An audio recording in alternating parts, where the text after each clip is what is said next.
नेपाल एक बार फिर सुर्खियों में है। इस बार अपने मैजेस्टिक पहाड़ों के लिए नहीं, बल्कि पॉलिटिकल इंस्टेबिलिटी के फैमिलियर ट्रेमर्स के लिए, जो हमेशा इसकी फाउंडेशंस को हिलाते रहते हैं। काठमांडू का पॉलिटिकल लैंडस्केप कोalition गवर्नमेंट्स का एक फ्रैजिल मोज़ेक है। अलीजेंसेस हिमालय की तरह जल्दी जल्दी शिफ्ट होती है, प्राइम मिनिस्टर्स अलार्मिंग फ्रीक्वेंसी से बदलते रहते हैं और पार्लियामेंट्री सेशंस अक्सर डेडलॉक से डिफाइन होते हैं।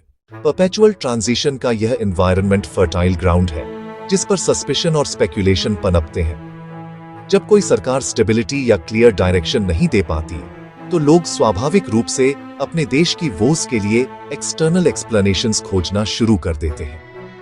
अपनी पॉलिटिकल क्लास की डीप सीटेड इंटरनल फेलियर्स का सामना करने की बजाय फॉरेन पावर्स पर उंगलियां उठाना आसान हो जाता है। नेपाल के लार्जर जियोपॉलिटिकल गेम में एक हेल्पलेस पॉन होने का नैरेटिव ट्रैक्शन पकड़ता है, क्योंकि यह कॉम्प्लेक्स डोमेस्टिक प्रॉब्लम्स के लिए एक सिंपल, हालांकि अनसेटलिंग एक्सप्लेनेशन देता है।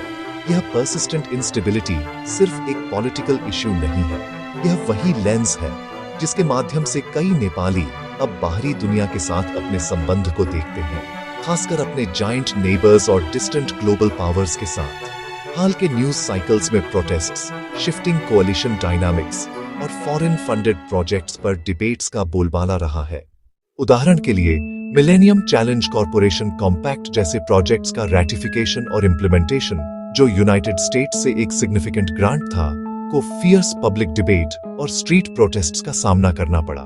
विरोधियों ने इसे डेवलपमेंट एड के रूप में नहीं, बल्कि नेपाल की सॉवरेनिटी पर एक एनक्रोचमेंट कहा और अमेरिका द्वारा एक स्ट्रेटेजिक मूव के रूप में देखा। इस सिंगल इश्यू ने समाज को क्लीव कर दिया, पॉलिटिकल पार्टीज को एक दूसरे के खिलाफ खड़ा कर दिया और एक नैरेटिव बढ़ा कि पावरफुल एक्सटर्नल फोर्सेस नेपाल की डेस्टिनी मैनिपुलेट कर रहे थे। अपने मूल में नेपाल की वर्तमान स्थिति लीडरशिप और ट्रस्ट का एक क्राइसिस है। पॉलिटिकल सिस्टम, जिसे मोनार्की के अंत और सिविल वॉर के अंत के बाद स्टेबिलिटी लाना था, ने इसके बजाय डिसअपॉइंटमेंट का एक साइकिल दिया है। पब्लिक का अपने इलेक्टेड ऑफिशियल्स में विश्वास कम है, जिससे वे उन थ्योरीज के प्रति अत्यधिक रिसेप्टिव हो जाते हैं जो स्ट्रगल्स को एक ग्रैंड, इनविजिबल चेस गेम से जोड़ती है। ये कॉन्टेक्स्ट यह समझने के लिए महत्वपूर्ण है कि नेपाल के माध्यम से इंडिया पर दबाव डालने की अमेरिकी साजिश का विचार सिर्फ एक फ्रिंज थ्योरी नहीं है, बल्कि आबादी के एक सिग्निफिकेंट पोर्शन के लिए एक रेजोनेंट नैरेटिव है। इंडिया और नेपाल का रिश्ता बहुत पुराना, गहरा है। इसे अक्सर रोटी बेटी का रिश्ता कहा जाता है, यानी लाइवलीहुड और मैरिज का रिश्ता। ये कनेक्शन डिप्लोमैटिक ही नहीं, कल्चरल, रिलीजियस और इकोनॉमिक भी है। दशकों से इंडिया प्रमुख पार्टनर और सिक्योरिटी गारंटर रहा, और कभी-कभी इसी क्लोजनेस से रिजेंटमेंट भी उठा। नेपाल में अमेरिका पहले बेनेवोलेंट डोनर माना गया, स्कूल्स, क्लिनिक्स, डेमोक्रेसी प्रमोशन, पर पिछले दशक में यह परसेप्शन बदलने लगा। एक कारण चाइना का उदय, दूसरा यूएस का इंडो पैसिफिक की ओर स्ट्रेटेजिक पिवट। अब बात सिर्फ एड की नहीं, इन्फ्लुएंस, वैल्यूज और स्ट्रेटेजिक पोजीशनिंग की भी है। नेपाल ने फॉरेन पॉलिसी डाइवर्सिफाई कर इंडिया पर डिपेंडेंस कम करने की कोशिश की। हिमालयी राष्ट्र जियोपॉलिटिकल मैन्यूवरिंग का नया फोकल पॉइंट बन गया। काठमांडू, नई दिल्ली और वॉशिंगटन के बीच कुछ इसे बिनाइन पार्टनरशिप नहीं, बल्कि नेपाल को इंडिया के साथ रिलेशनशिप में एक लीवर की तरह इस्तेमाल करने की आशंका मानते हैं। जब हम सबूतों की जांच करते हैं, तो सच्चाई सीधे सादे कंस्पिरेसी थ्योरी से कहीं अधिक न्यूआंस्ड लगती है। दक्षिण एशिया में यूएस का प्राइमरी इंटरेस्ट चीन का बढ़ता प्रभाव रोकना है, और इंडिया उसका सबसे महत्वपूर्ण स्ट्रेटेजिक पार्टनर है। नेपाल के जरिए इंडिया पर दबाव बनाना स्ट्रेटेजिकली इनकोहेरेंट होगा। एमसीसी को मिलिट्री पैक्ट बताने वाली बात ऑफिशियली डिबंक्ड है। टेक्स्ट में मिलिट्री अलायंस, तैनाती का प्रावधान नहीं, यह एक डेवलपमेंट ग्रांट मॉडल है। विवाद अधिकतर डोमेस्टिक राजनीतिक अवसरवाद और डिसइंफॉर्मेशन से प्रेरित दिखता है, न कि समझौते की वास्तविक सामग्री से। सत्ता से बाहर पार्टियां एंटी एमसीसी प्लेटफॉर्म से बेस गल्वनाइज करती हैं। किसी विदेशी शक्ति को दोष देना आसान मोबिलाइजेशन है। यूएस दबाव को बीआरआई के मुकाबले ट्रांसपेरेंट ऑल्टरनेटिव दिखाने के प्रयास की तरह भी पढ़ा जा सकता है।